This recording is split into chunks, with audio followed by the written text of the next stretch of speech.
Because the working classes are always ready to bring about social change, because they're the ones that have been downtrodden for much longer. But it's when the middle classes realise that they are getting screwed in one way, shape or form, that's when things start to happen. The working classes are already there going, my God, about time, let's go. But it needs the middle classes to drive it. I mean, that's what happened in 1916, basically. I mean, it was because of the British government's decision at the time to conscript the young men of the middle classes in Ireland, that the middle classes reacted and led to independence a few years later. You know, what he was talking about, the banksters need to be in jail, that's exactly what's going on in Iceland. You know, just a month ago, they arrested their bankers, and like I said, you know, the former Prime Minister is under arrest for malfeasance. Here's an article from today, which I think absolutely spells it out. He says, you know, this is Konstantin Gurdjieff, they must act quickly. The hardest part of the general election 2011 for Fine Gael and Labour is yet to come. After yesterday's celebrations this week will start for both parties with a political wrangle over positions of power. This too will be the easy part. However, come next week, the entire weight of the ongoing crisis will fall on the shoulders of Mr. Kenny and his colleagues. There is no rule book to consult here. There isn't. There isn't a rule book. They're being told what to do by the banksters. One of the reasons that the banksters like it when there's a whole new bunch of members of Parliament, TDs, is because they don't know the ropes. And they can be pretty easily manipulated. There is old policies having comprehensively failed to stabilise our banking system will be of no use. Now, either this guy's writing from the heart, or it's a naive observation. It's going to take Enda Kenny to grow some balls. And I'm afraid to say that is pretty much this nation's only hope in the short term. Because if, in 100 days, he has not made any fundamental change in direction to the direction already laid down by Cowan and Lenihan, well, what can we say? What can we say? You know, 100,000 young people will leave the country this year, probably next year, and within probably 4 or 5 generations, you know, this beautiful island will effectively be an economic wasteland. Andy Kelly, people tell me you don't have experience in government. I say, does anyone ask a woman about to have a child if she has had any training? Okay. Well, you know, this is a flippant observation. Over here he says, I realise I don't take myself seriously. He better start damn well taking himself seriously, because if he doesn't take himself seriously, then the banksters, the EU Commission, Shell, Exxon, and all the other companies won't take him seriously either. And what you'll end up with is a situation like we saw in Iraq. You know, this is the mandate he's been given. I mean, I don't think I've ever spoken in a country before that is at such a point in its history.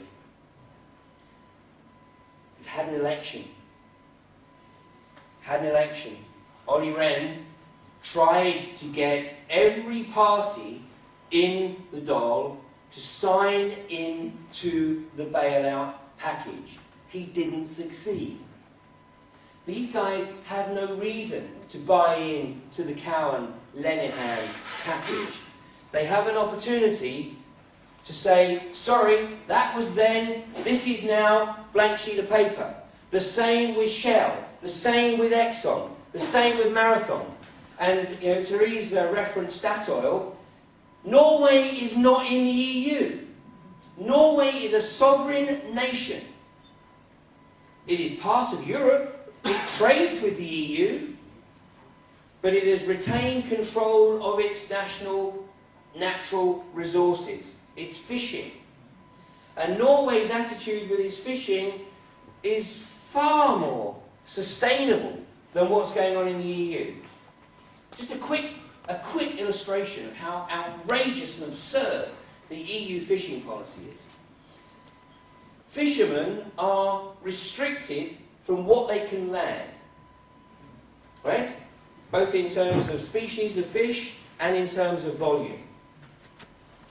So what they have to do is they actually have to sort the catch on board the ship, and anything that is additional to their permitted catch has to be thrown over the side, by which time, of course, it's dead. So in the EU, we have no way of recording what has been caught. We only know that the fisherman is going to bring in their quota, because the quota has been set. We have no idea what was caught. The Norwegians require all of the fish caught to be landed, so that they can track exactly what is being caught.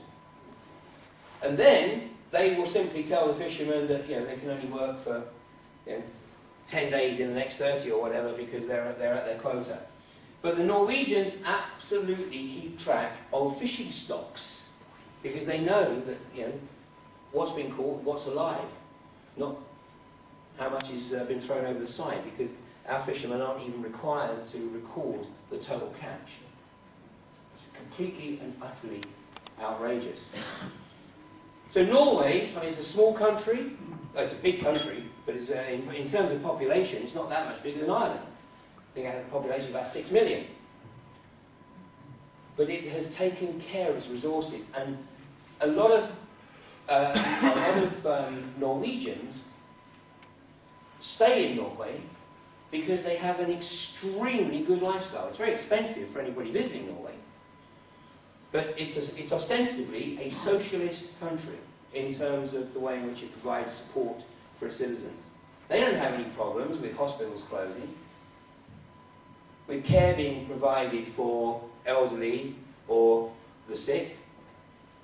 I mean, when I was in the oil industry, I purchased a company that was based in Oslo, and this guy had a handicapped child, and the state support for this guy was absolutely mind-blowing.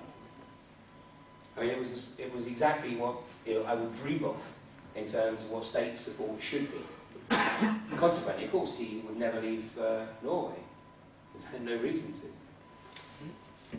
So the Irish people are absolutely in a tremendous place, and the eyes of the world are on Ireland, because many people from Spain, Portugal, Italy and the UK know that whatever happens in Ireland now is effectively going to establish the template for what's going to happen in these other countries.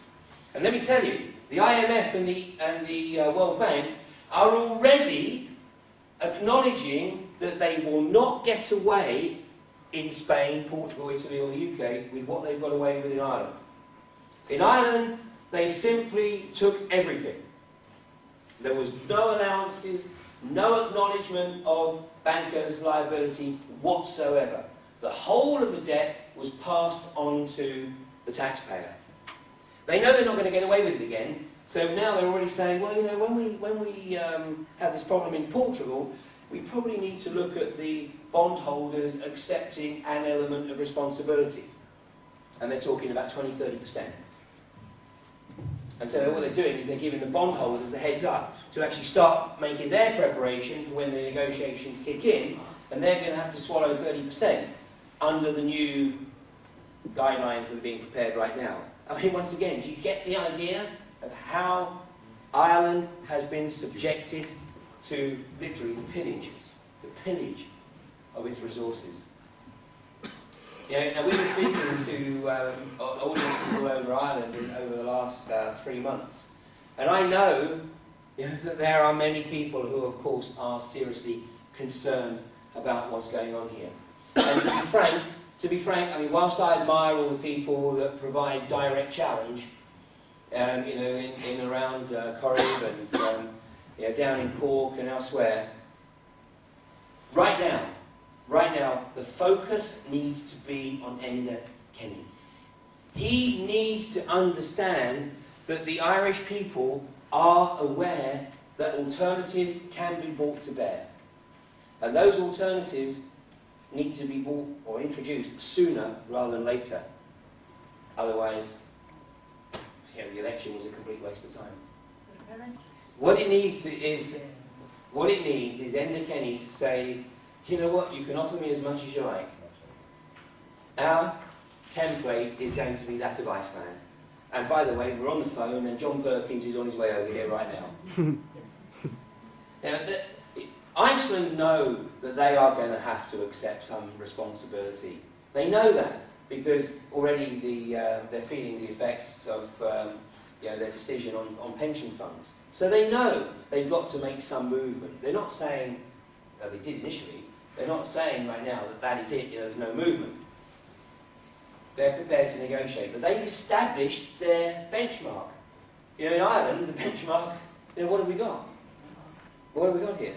So Ollie Wren, offering a biscuit, I mean, yeah, it's diplomacy. That's the policy they're playing. Exactly. But it needs, of course, and the negotiations will drag through, but what it really needs is Enda Kenny to say, no, I'm sorry. Yeah. I've been given a mandate. The Irish people have spoken, and my mandate is completely the opposite of my predecessors.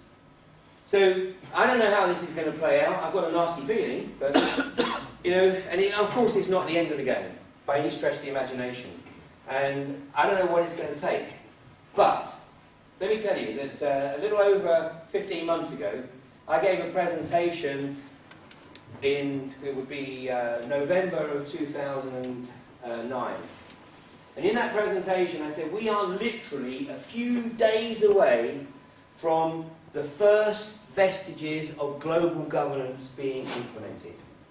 It's in a DVD that I recorded, it's called The Green Agenda and Population Reduction. And I said, unless something really incredible happens in the next few days, come the first week of December, in Copenhagen, we will see the carbon trading implemented, and we will see the first vestiges of global governance.